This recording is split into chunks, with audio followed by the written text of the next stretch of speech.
like your biggest applause to welcome on stage Mr. Dimitrios Ilias, co-founder of Intryc, Mr. Bartek Kunovsky, CEO and co-founder of RAA, Mr. Sacha Morard, please keep the clap continuing, thank you, co-founder of Edgee, and Mrs. Lily Ju, Vice President of Venture Friends.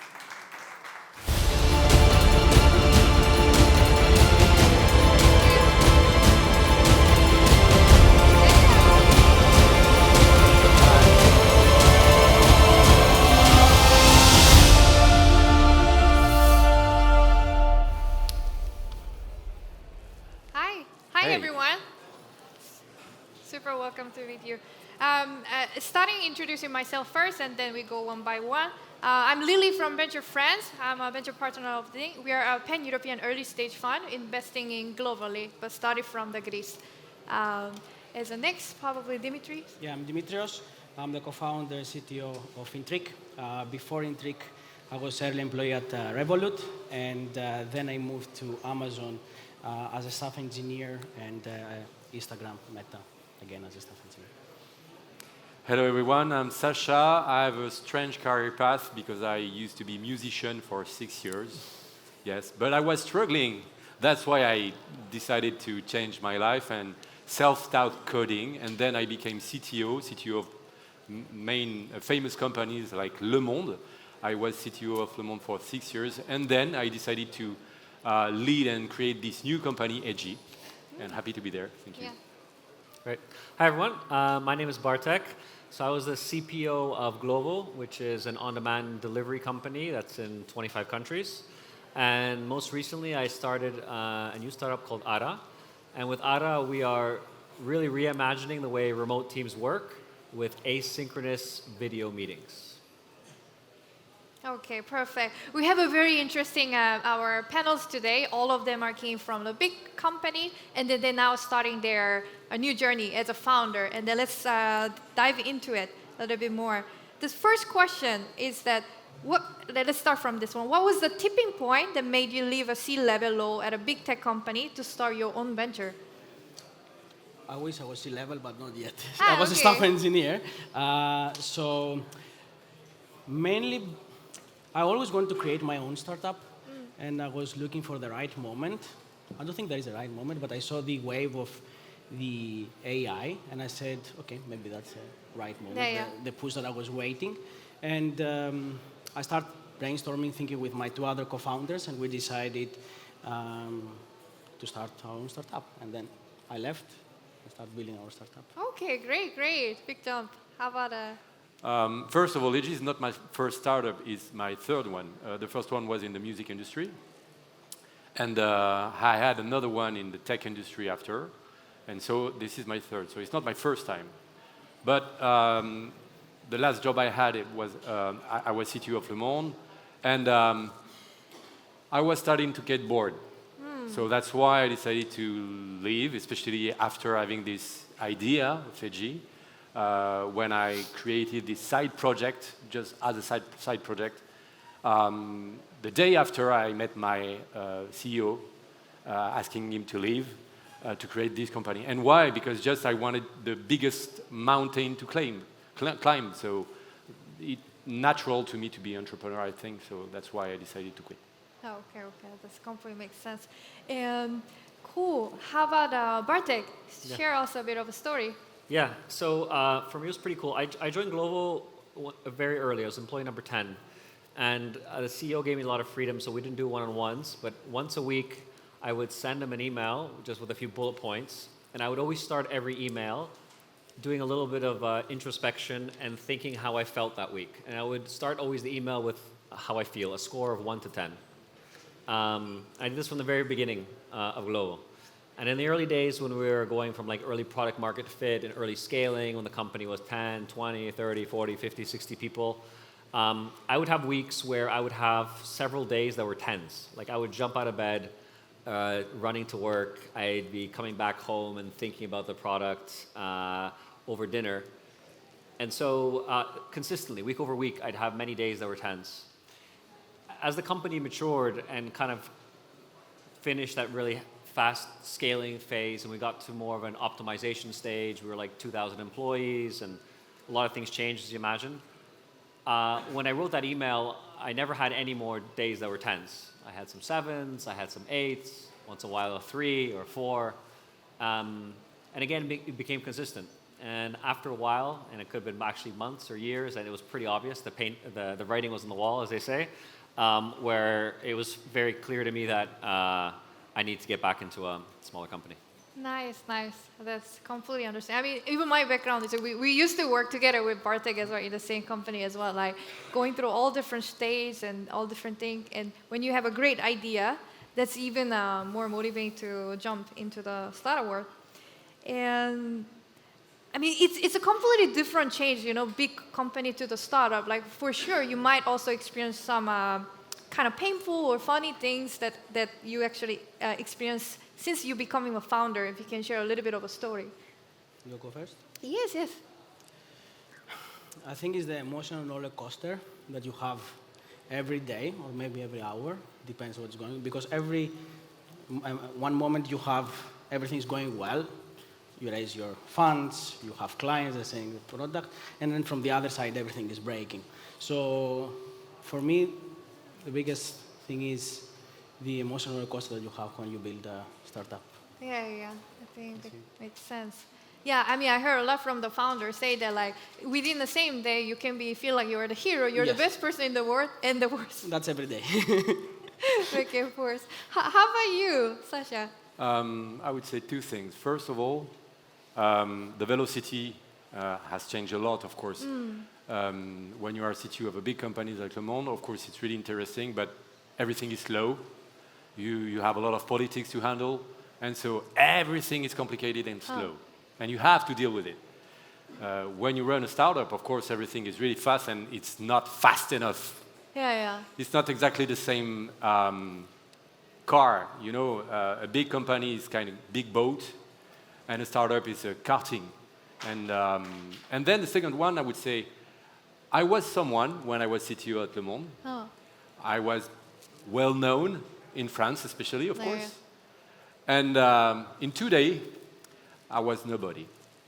And it becomes really complicated to find meetings, to convince, and so on. But that's exciting as well at the same time.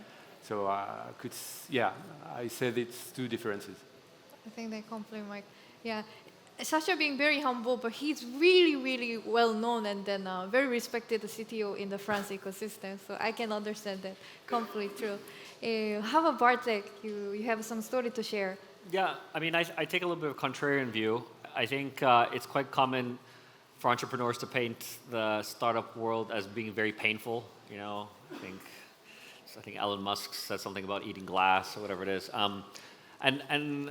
I don't actually find it painful. So yes, it's very challenging, and there's going to be stress, but it's super liberating to be able to work with a really, really small team without kind of like excess baggage, to be able to innovate, test, get feedback, and do that all really, really quickly. It's like you get so much excitement out of that, at least I do.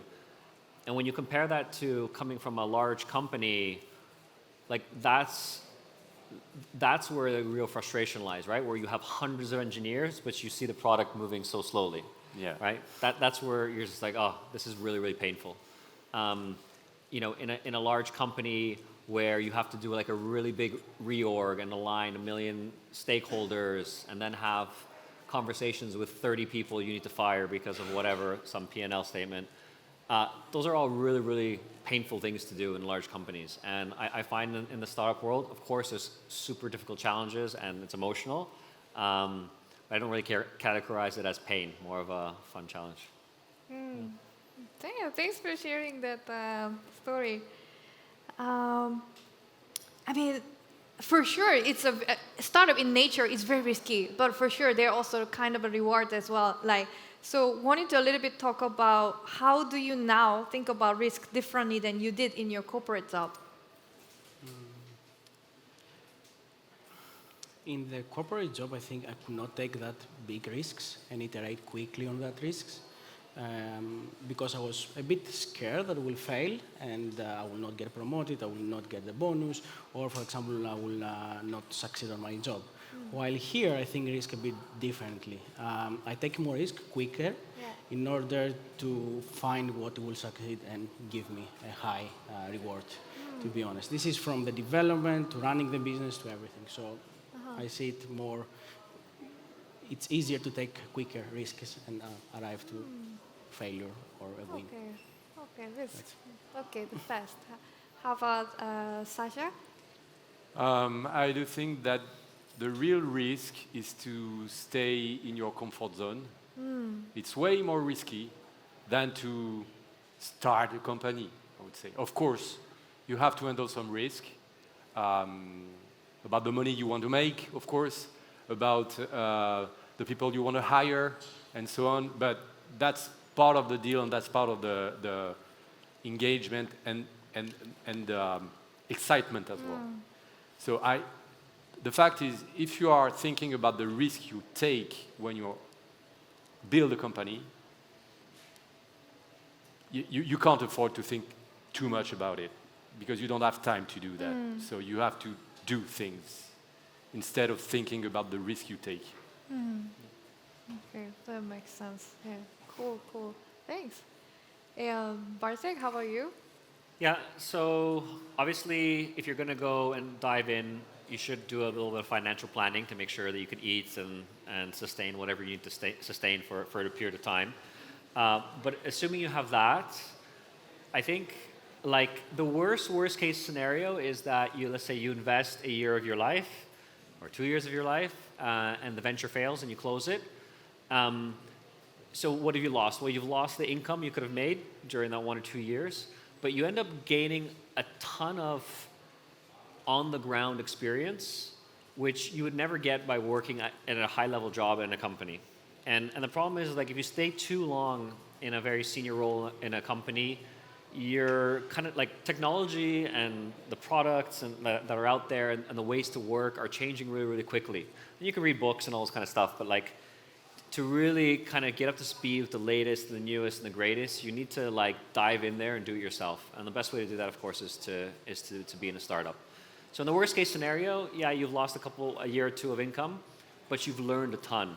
And you've kind of really refreshed yourself. And if you want to go back to the career job, you'll be ahead of a lot of other people there. So I think it's a great investment, either way. Lovely.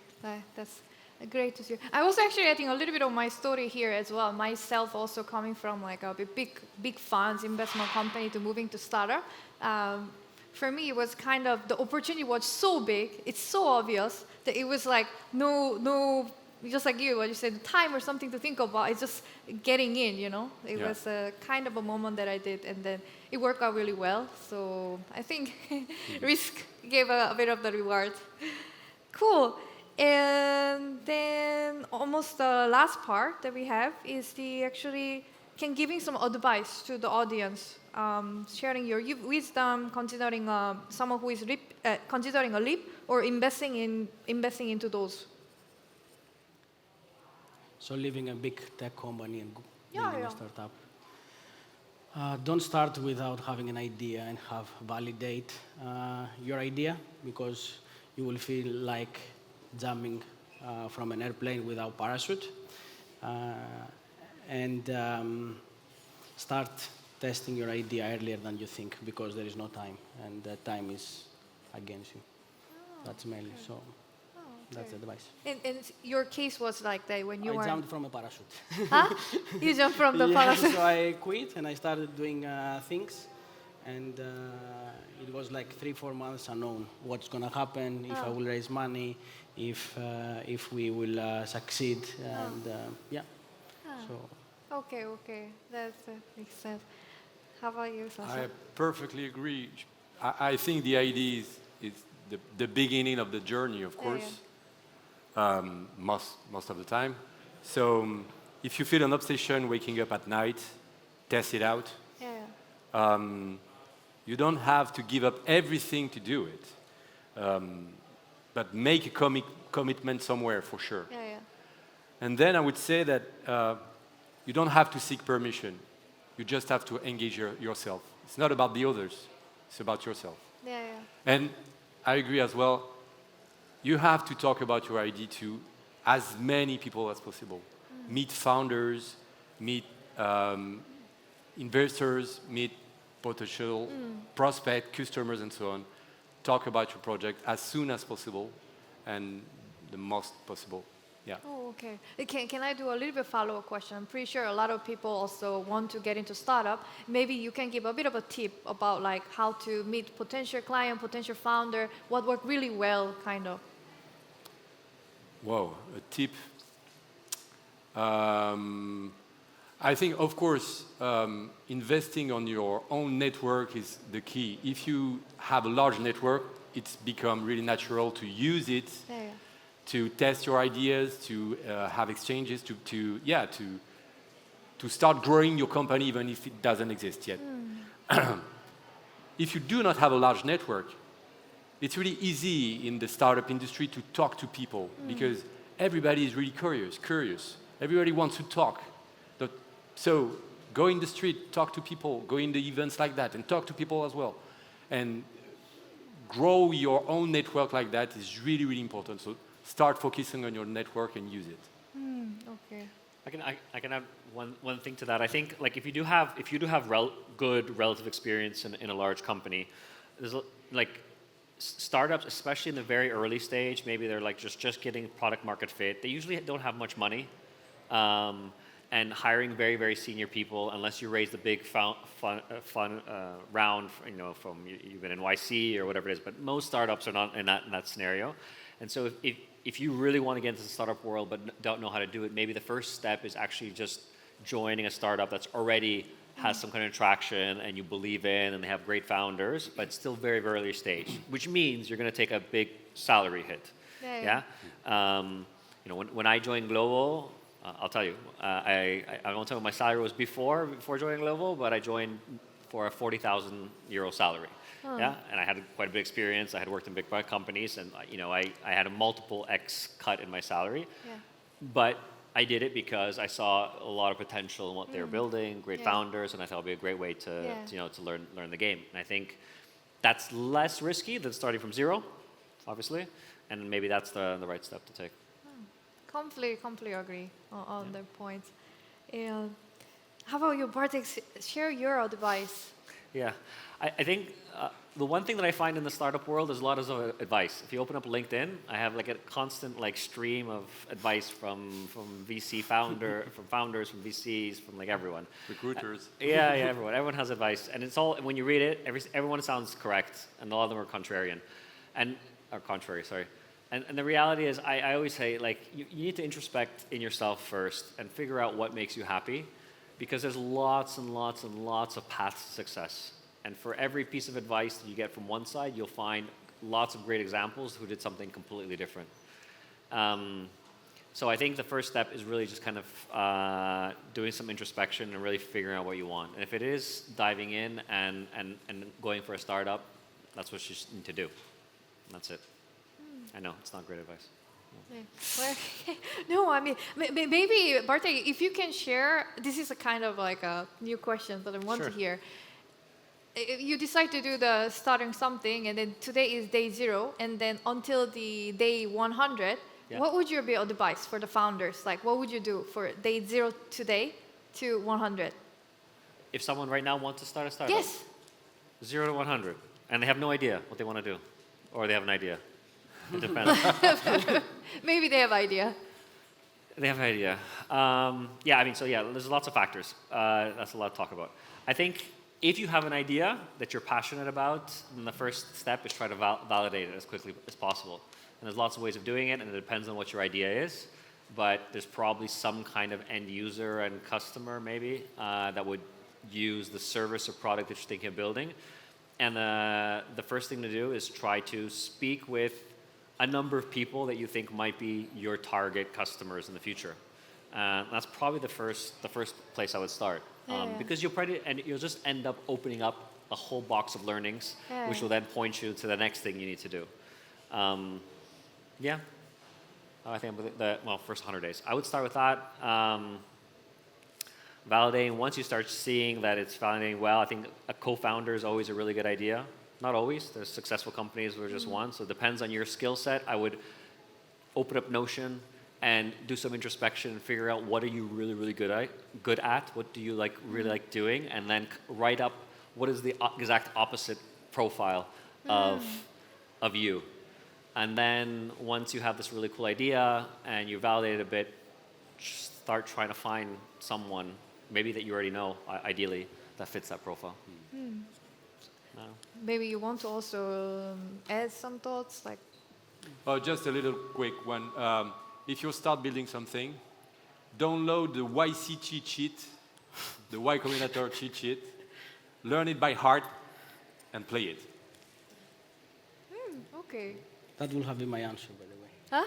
That's my answer too. Yeah, you're YC company. You're very. And launch as soon as possible. Launch without even having the product ready. Don't wait for weeks, months to build the product and then talk to the users. The quicker you talk to the users and you launch, the quicker you get feedback and you see if your idea makes sense or not. Okay. I know that, Dimitri, you very much emphasize, even when we are talking, that meeting users, listening. So you also successfully onboarded some customers. So can you share a little bit of a tip about what approach that you did and then that kind of user interview, user feedback actually very successful? Maybe they also convert into clients as well. Yeah, it was hard, to be honest. We talked to 100 companies in order to find a couple of people that they want to give feedback and try our product. So we were asking what was the pain point that they had in their job with the current tools and the current teams and etc. And then we were saying, okay, if we build a tool that can solve all your problems and you can increase your productivity, are you going to use it? And they were saying yes. So we were promised that we were going to do it in 1 month. Yeah. We were going and doing it. And that's how we found the first few customers and got feedback, and then we iterated with them. That's good. Yeah. Super here. Can I also ask you, Sacha? Sacha has very, very amazing clients as to the Edgee company. So probably if you can share a bit of a tip, what was your success factor? Maybe success factor. Oh, I would love to call it as a success, but success factor: build, measure, and learn. This is the lean methodology. What you are talking about. You have to build really fast, not a huge iteration, a short one. Yeah. 3 weeks. 1 month maximum. You build something, you test it, you learn, and you start a new iteration. And it helps you to find the product market fit, even if I think I do not have found the product market fit yet, but I'm still searching for it. And so, the lean methodology, yeah. Okay, thanks a lot. Bartek, do you have something you want to add? I think I started, but no, I'm good. Okay. No, I think these are some of the questions that we have. But if audience, maybe we can get maybe one question if you have. Let us know. Otherwise, we can wrap it up. Anyone have a bit of a question? Is there something brave to ask a question? Okay. Yes. Yeah. Well.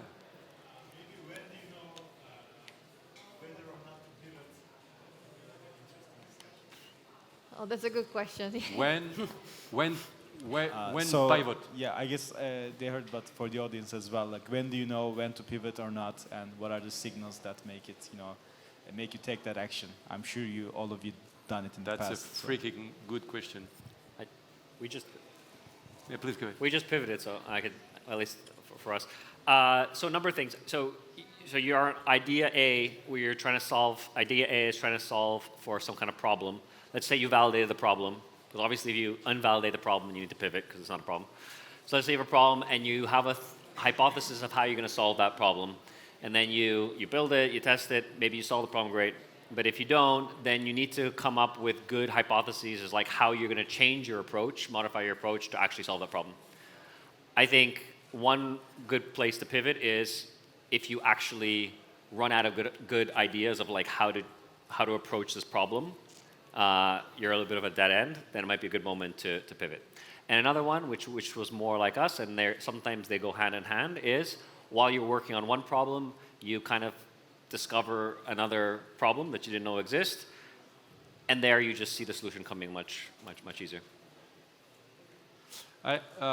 We have thousands of examples of companies that pivoted and found success. But we do have more than that. Thousands and thousands and thousands of companies that pivoted and haven't found the success yet. So the fact is, you can pivot, but fail as well. And probably if you do not pivot, you could find product market fit as well. So it's a freaking good question. And I think the answer is, when the founder doesn't trust in the idea anymore, of course, it's a good signal to pivot. Of course. I think one of the things that we're doing in our startup is we are asking every week, are we dying? And what it means is, do we have customers that are using our app, love the app, and paying for it? Are we solving a problem for them? If we don't see it weekly or monthly, and we see it for a couple of months, I think it's time to pivot. And we did it.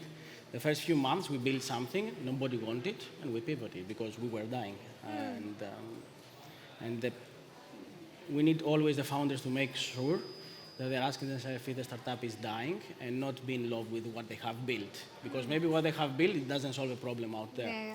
So, yeah, that's how I see it. Okay. Thanks a lot. Do you have any more questions? Otherwise, we're gonna wrapping up the section. Okay. Cool. Super big applause to all the panelists, and then reaching out to all the panels. Thank you, Lily. Thank you. Thank you so much. Thank you. Thank you.